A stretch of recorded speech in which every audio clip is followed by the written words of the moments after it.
Өнөөдрийн хичээлээр захидал яаж бичдгийг мэдэх гэсэн сэдв байна. Сурах хүчгийн хуудас 7.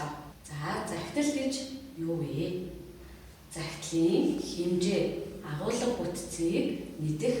За, тэгээ зөв бичих дүрмээ санах нэ.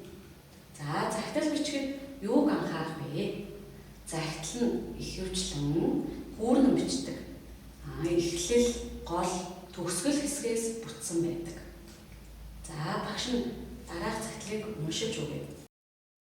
2013 оны 8 сарын 1. Сайн уу, найзаа? Найз нь цусланд ирээд сайхан амарч байна. Өглөө эртээд хөхөө шувуу донгодно. Бас буу гурамдан шувууж ирэгдэг. Үүнийг сонсоход нэг л сайхан байх юм. Энд амрах гэж ирсэн хүүхдүүд бие биедээ туслан тоглож наадан санаа зовох зүйлгүй байна.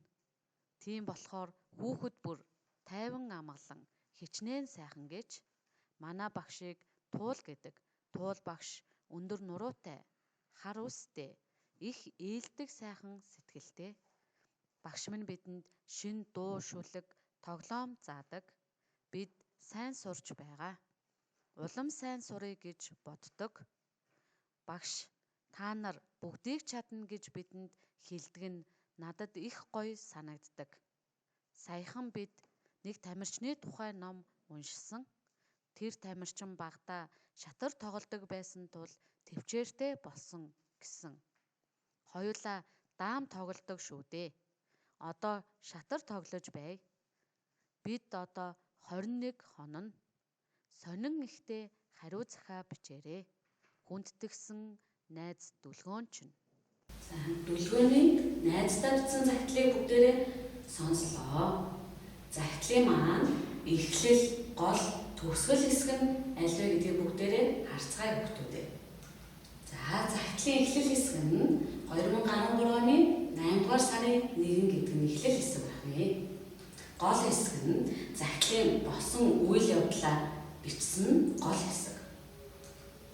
За, хүндэтгсэн найз дүлгөөн гэсэн хэсэг нь төгсгөл хэсэг нэ. За, тэгвэл бүгдээрээ захидлыг эхлэл, гол, төгсгөл хэсгийг харцгаая. За, захидлын эхлэл хэсэгт хэнд хандаж байгаагаа бичнэ. Гол хэсэгт нь одоо болон өнгөрсөн хэрэг явдал, чин сэтгэлийн үг, талархал, сургамж захиагаа бичнэ. Төгсгөл хэсэгт нь хүндэтгэл илэрхийлж, гарын үсгээ зурж, он сараа бичнэ. Захидалд ерөөн хүссэн утгатай үг цөөнгүй хэрэглэгддэг тул я, е үсгийг ямар ч үед хатуу зөвлөний тэмдгээр тусгаарлан бичдгийг санаарай. Жишээ нь бичи, ерөө, явъя, бодъё гэсэн үгийг ашиглаад бүгдээрээ унагал байн мухлаг нэвтрүүлэгт хандан захидал бичээрэй. Үгийн тоо 60-аас 70. Хичээл тэтгэвртэ оролцсонд баярлалаа.